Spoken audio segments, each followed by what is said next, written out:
তোমাদের আশীর্বাদ, ভগবানের আশীর্বাদে আমরাও ভালো আছি। তো আজকে হলো শুক্রবার, এখন বাজে 7টা 44 মিনিট। সকালবেলায় ঘুম থেকে উঠেছিলাম আমি 5:30টার সময়। 5:30টার সময় উঠে দেখি আকাশটা এতটা অন্ধকার করেছে, আর রাত্রিবেলা তো বৃষ্টি হয়েছে, প্রচুর বৃষ্টি হয়েছে। তো 5:30টার সময় উঠে দেখি আবার মেঘ করেছে, আবার বৃষ্টি আসবে। তো এই করে বৃষ্টি এসেই গেল। পরে আবার শুয়ে পড়েছি, আবার একটু ঘুমিয়ে নিলাম। ঘুম থেকে উঠে বৃষ্টি কমার পর দেখো উঠান ঝাড় দিয়ে বাসন মেজে সমস্ত কাজ শেষ করে তোমাদের সামনে চলে আসলাম। তো এখন তো প্রায় 8টায় বেজে যায়, আর 7টা 44 মিনিট 8টায়। আর তো বড় মেয়ে টিউশনে গেছে, আর আমি এখন ব্রাশ করিনি, এখন ব্রাশটা করব। আর হিয়ার বাবা এখনো ঘুম থেকে উঠেনি, ও নাকি ওই ঘরে থাকতে এখনো ভয় পায়। আর বৃষ্টি, আর আমাদেরকেও তো ভয় লাগে। জানি না, এই গাছগুলো যতদিন না কাটা হচ্ছে ততদিন আর মনে শান্তি থাকবে না। একটার পর একটা ভয় আমাদের পিছনে লেগেই আছে, কিছু করার নেই। তো যাই হোক, তোমরা ব্লগটা দেখতে থাকো, আশা করি ভালো লাগবে। ভালো লাগলে লাইক, শেয়ার, সাবস্ক্রাইব করতে ভুলবে না যারা এখনও সাবস্ক্রাইব করনি। আর যারা সাবস্ক্রাইব করে আমাদের পাশে আছো, তোমাদের জন্য রইল অনেক অনেক ভালোবাসা, বড়দের জন্য রইল অনেক শ্রদ্ধা আর ভক্তি। এভাবেই তোমরা আমাদের পাশে থেকো। তো সকালবেলা তো আমার কাজকর্ম শেষ।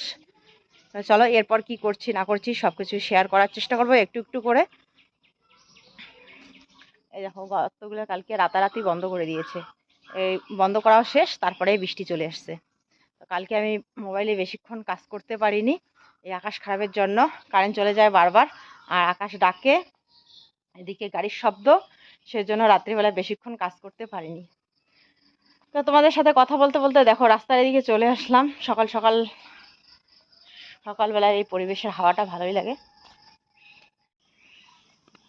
ঝড় বৃষ্টিতে কালকে রাত্রেবেলায় বাঁশের আগালটা পড়ে গেছিল, তাই বাবা সকাল সকাল কেটে এই যে গরুকে এখানে দিয়ে দিল। ঘাস নেই, চারিদিকে দেখো বিলের মধ্যে জল।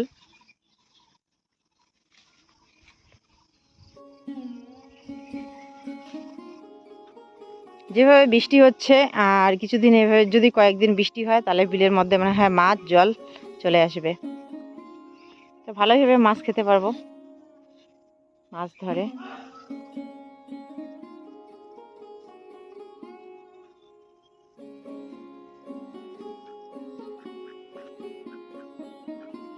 তার আগে বক চলে আসছে, এই যে মাছ খুঁজতে। দেখো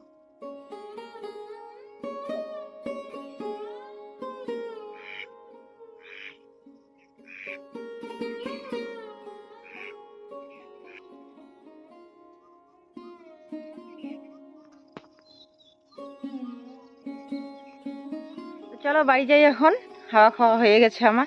হির বাবাকে ডাক দেই, ও ব্রাশ করে কিছু খেয়ে চলে যাক কাজে। কি সুন্দর পরিবেশটা হয়েছে। ও ডাকতে আর হবে না, উঠে গেছে, ব্রাশ করতে করতে চলেই আসছে এদিকে।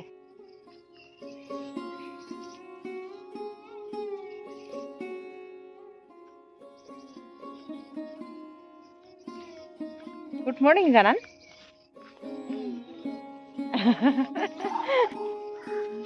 খালি গিয়ে আছে তার জন্য বলছে।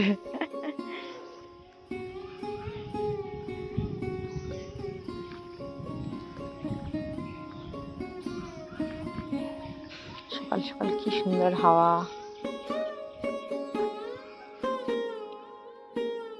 ছোট মেয়ে উঠে পড়েছে অনেকক্ষণ আগে।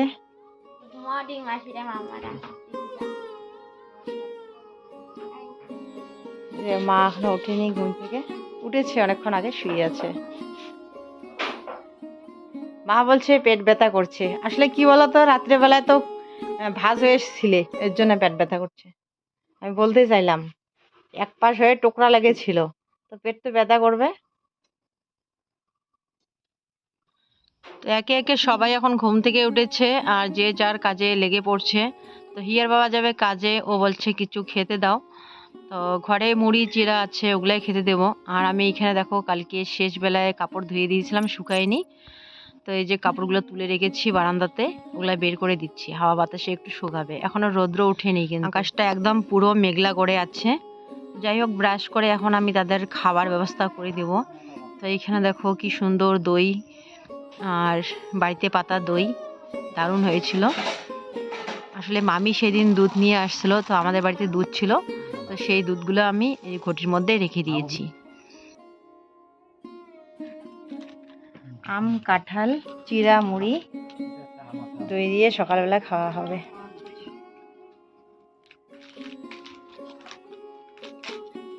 আহ কি সুন্দর হয়েছে দইটা। মামি ঘর সেদিন দুধলে আনছিল না, বললে দুধের না দই।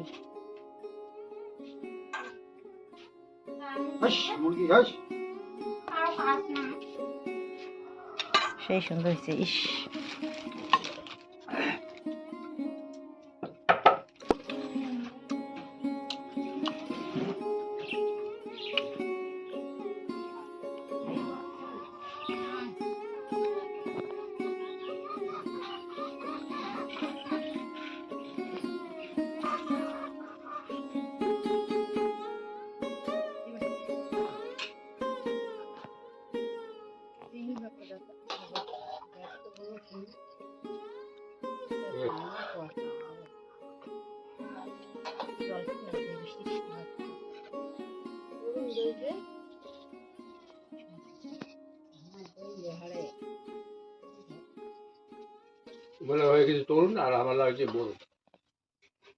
তো মা খাচ্ছে এখানে মুড়ি আর লাল চা।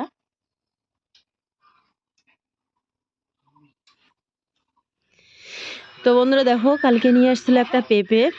পেঁপে তো এখন পাওয়া যায় না, তো একটা দোকানে নাকি উঠেছে, তো একটা নিয়ে আসছে। পেঁপেটা দেখতে জ্বালার মতো, তো সেজন্য বেশি আনেনি। তো আজকে ট্রাই করে দেখি, যদি সিদ্ধ হয় তো আজকে আবার নিয়ে আসবে। আসলে জ্বালা পেঁপেগুলো কিন্তু ভালো সিদ্ধ হয় না, সেজন্য। সকালবেলায় আমরা সবাই দই চিড়া খেলাম। তো মেজো আর বড় স্কুলে যাবে মনে হয়, ওরা এসে ভাতের খোঁজ করবে। তাই এখানে যে পেঁপে সিদ্ধ, ঝিঙা সিদ্ধ ভাত বসিয়ে দিচ্ছি গ্যাসের মধ্যে। ওরা দুই বোন খাবে আর মা খেতে পারবে। তো সিদ্ধ ভাত খুব তাড়াতাড়ি হয়ে গেল, আর মেয়ে বায়না করছে, বলছে খাবে না, খিদে লাগেনি। তো জোর করে এই যে খাইয়ে দিচ্ছে এখন।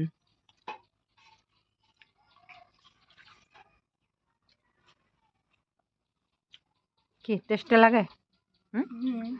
খাওয়ার চায় না, কেউ খাইতে চায় না। এই যে একজনকে খাইয়ে দিলাম, মেজোকে, চলে গেল স্কুলে। এখন ও রেডি হয়েছে, ও বলছে ও খাবে না। সকালে এই যে দই চিড়া খাইছিল অল্প করে।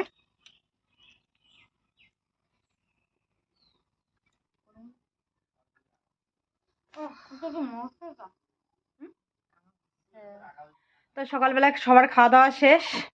তো আমি আসলাম একটু মেশিন করে অল্প একটু কাজ করব। তো মেশিনের কি অবস্থা করেছে দেখো, এখানে মেয়েরা রং করেছে আর এখানে সমস্ত কিছু রেখে দিয়েছে।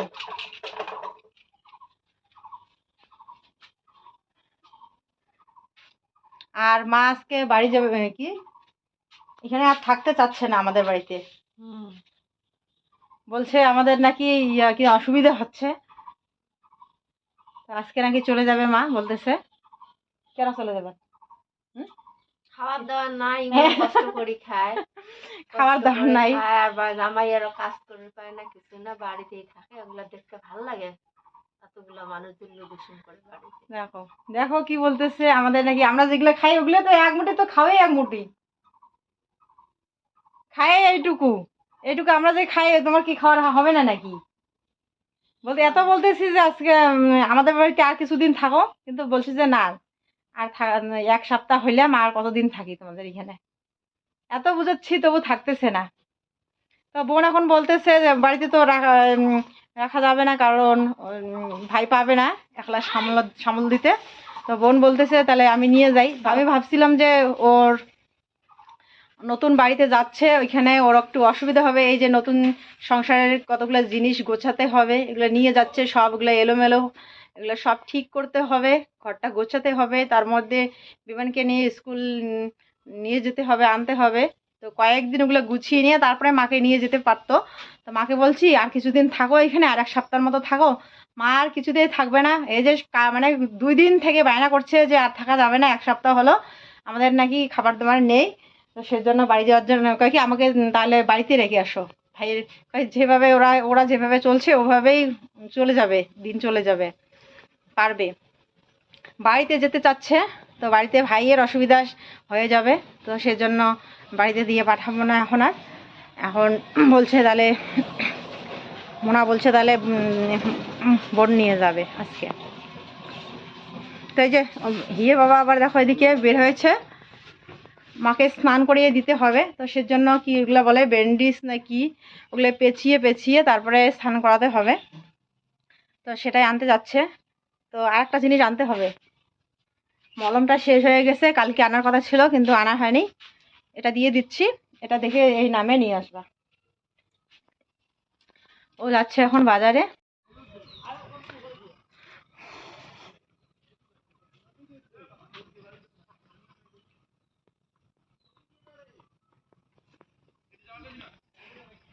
চলো আমি এখন মেশিন ঘরে কাজ করবো।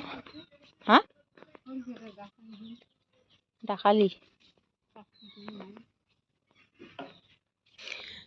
আসলে বন্ধুরা, মা আমাদের বাড়িতে থাকতে চাচ্ছে না। বারবার করে এই একটা কথাই বলছে যে তোমাদের এই অভাবের সংসার কোনো রকম দিন কাটাচ্ছ, জামাই ঠিক মতো কাজ করতে পারছে না ভালো করে, কিভাবে আমি এখানে থাকি। তো আমি বলছি যেভাবে আমাদের দিন কাটবে সেভাবে তোমারও দিন কাটবে। তো মা তো বাড়ি চলে যেতে চাচ্ছে, তো এখন বোন বলছে বোন নিয়ে যাবে বোনের কাছে। তো হয়তো দেখো, আমাদের যত অভাবের সংসার হোক না কেন, আমরা চেষ্টা করতাম যতটুকু পারি মায়ের সেবা যত্ন করার জন্য। হয়তো ভালো মন্দ খাওয়াতে পারতাম না প্রতিদিন, আর এখনো আর সেরকম আর কি হয়, যতটুকু পারছি ততটুকুই চেষ্টা করছি। তো দেখো, এই যে শিঙি মাছ নিয়ে আসা হয়েছিল মায়ের জন্য। তো হয়তো প্রতিদিন আমি মাকে শিঙি মাছটা খাওয়াতে না পারতাম, যখন আমার সামর্থ্য হতো তখন আমি খাওয়াতে পারতাম। কিন্তু আমার কাকিমা, আমেরিকার কাকিমা যে টাকা পাঠিয়েছিল ঘর ঠিক করার জন্য, সেই টাকা ঘর ঠিক করে কিছু টাকা বেঁচে গেছিল। তো সে টাকা দিয়েই আমরা এই কিছুদিন চালাচ্ছি। তো সেখান থেকে এই যে মাছ নিয়ে আসা হয়েছে, কাকিমা বলছিল যে তোমার মায়ের জন্য শিঙি মাছ নিয়ে আসবে, এখন শিঙি মাছ খাওয়ার খুব প্রয়োজন। তো সে টাকা দিয়েই এই যে আপাতত দিনগুলো আমরা কাটাচ্ছি। তো সেটাই মাকে এতক্ষণ ধরে বোঝাচ্ছিলাম যে আমার কাকিমা টাকা পাঠিয়েছে যাতে ঘর ঠিক করে তোমার সেবা যত্ন করতে পারি, সেই হিসেবেই উনি টাকা পাঠিয়েছেন। তো আর কিছুদিন থেকে যাও। তো মা বলছে এখন আমাকে রেখে আয়, 1 সপ্তাহ রয়ে গেলাম, আর কতদিন থাকি, দরকার পড়লে পরে নিয়ে আসিস। তো চলে আসলো ও দোকান থেকে। তো এখানে দেখো কি কি বাজার করে আনছে, আনে এইখানেই রেখেছে। পেঁপে আনছো আজকেও? পেঁপে আনছে, ভেন্ডি, আর নিয়ে আসছে পটল। আর এখানে এই যে মায়ের জন্য ওষুধ নিয়ে আসছে, একটা মলম। আর এখানে যে এটা দিয়ে ব্যান্ডেজের মতো করে তারপরে স্নান করা হবে। তো রান্না বসিয়ে দিলাম এখন, আর আজকে তরকারি হবে পটল আলুর ঝোল, আর মায়ের জন্য শিঙি মাছের ঝোল। তো এখানে পেঁয়াজ কেটে নিয়েছি, আর টমেটোটা পটলের তরকারিতে দিব। তো দেখো এই যে শিঙি মাছের ঝোল হয়ে গেছে। রান্নাটা ভালো করে শেয়ার করলাম না তোমাদের সাথে।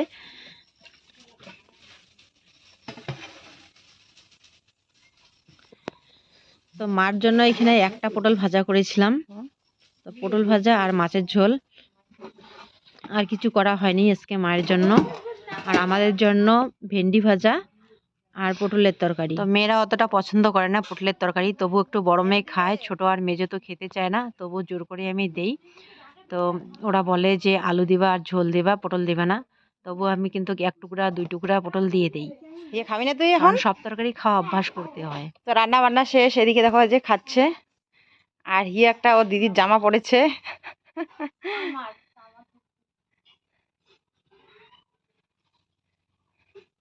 হিয়ে বাবা কাজে গেছে, এখনো আসেনি। পটলের ঝোলটা দারুণ হয়েছে। আর ভেন্ডি ভাজাটা কেমন হয়েছে? তিতিয়া না মিষ্টি? না টক? ঝাল ঝাল।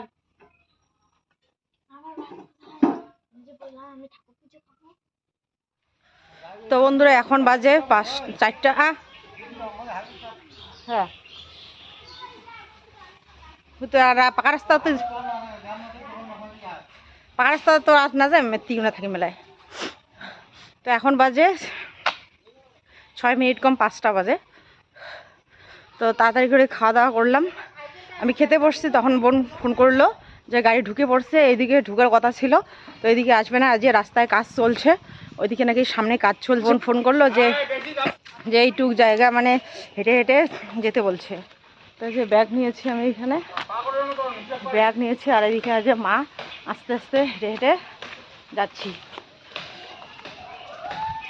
সাইকেলেও তোলা যাবে না, নাহলে সাইকেলে করে এগিয়ে এগিয়ে আসা যেত।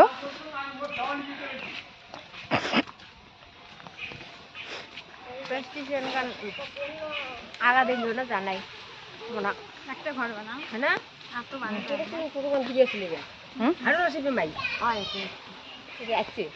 কোন পর্যন্ত বাচ্চে বা কাজে না,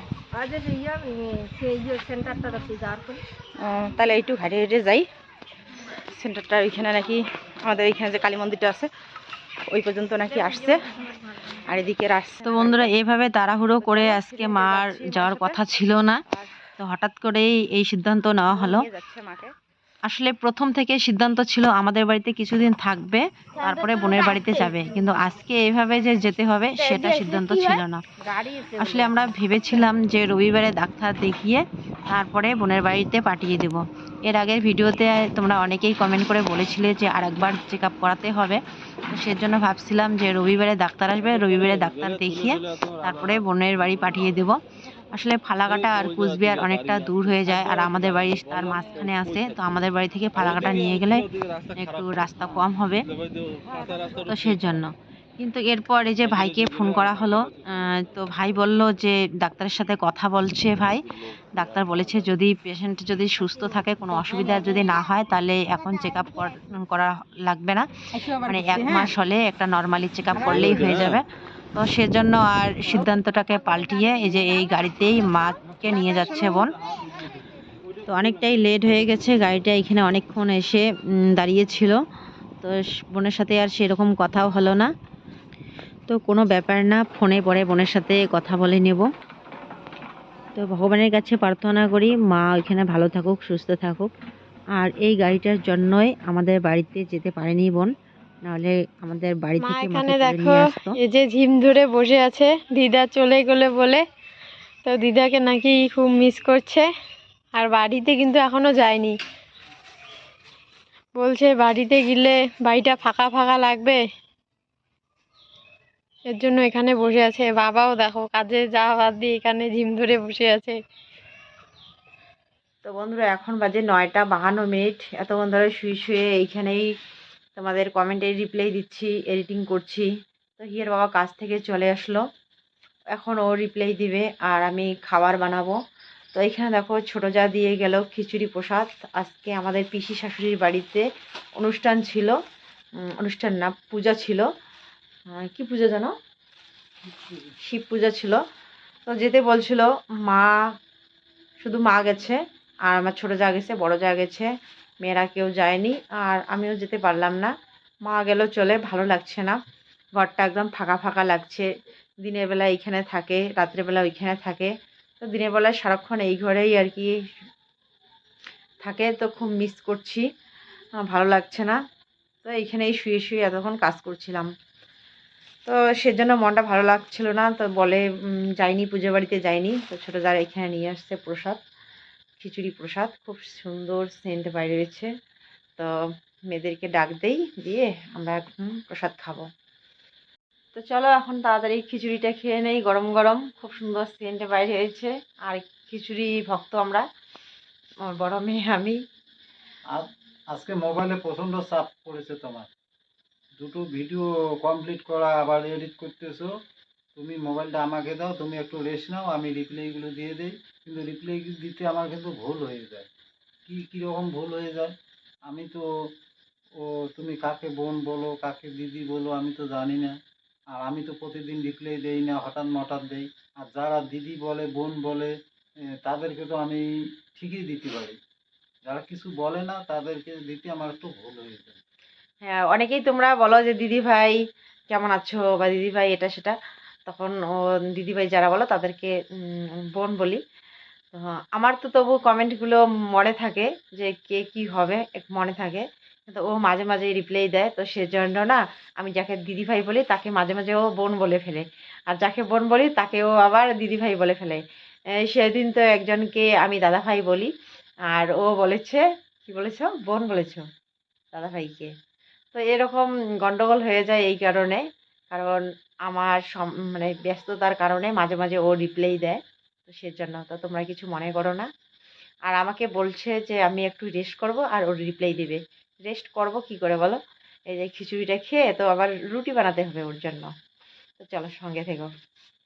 না বলো, ভিডিওটা এখানে শেষ করে দিচ্ছি। না খিচুড়ি খাবো তো সবাই মিলে জমিয়ে। তো চলো বন্ধুরা, আজকে ব্লগটা আর বড় না করে এখানেই শেষ করছি। ততক্ষণে তোমরা সবাই খুব ভালো থেকো, সুস্থ থেকো। শুভরাত্রি, টাটা। আর মায়ের কাছে ফোন করলাম, বলছে আর আমাদের তো হয়ে যায় ভয়ের রাত্রি, ঝড় আসলে ভয়ের রাত্রি। ভয়ের রাত্রি। সত্যি গাছগুলো তাড়াতাড়ি খুব তাড়াতাড়ি কাটার ব্যবস্থা করব, মিস্ত্রিকে বলছি। গাছগুলো আমি রেখে দিয়েছিলাম, কাটছি না এই কারণে, ওই ঘরটা যখন সারবো ওই ঘরে তো অনেক কাঠ লাগবে, এই জন্য কাঠগুলো, পুরানা কাঠগুলো গাছগুলো সব রেখে নষ্ট হয়ে দিছি। গেছে, আর এখন নতুন আর কাঠ গাছ লাগবে। মনে হয় রাখা যাবে না, তো যে সমস্যা চলছে এখনই এখন, কেটে আর রাখতে রাখা হবে। যাবে না ওগুলা। মানে এখনই যেরকম কেটে আছে রাখতে হবে। এরকম এই কেটে কাঠ তৈরি করে রাখতে হবে। তো এই যে মিস্ত্রির দেখা পাইনি, মিস্ত্রির দেখা পেলে আসতে বলবে গাছগুলো কাটার জন্য। ঠিক আছে, টাটা। আর তোমরা সবাই ভালো থেকো, সুস্থ থেকো, সাবধানে থেকো। লাইটটা বন্ধ করে দাও।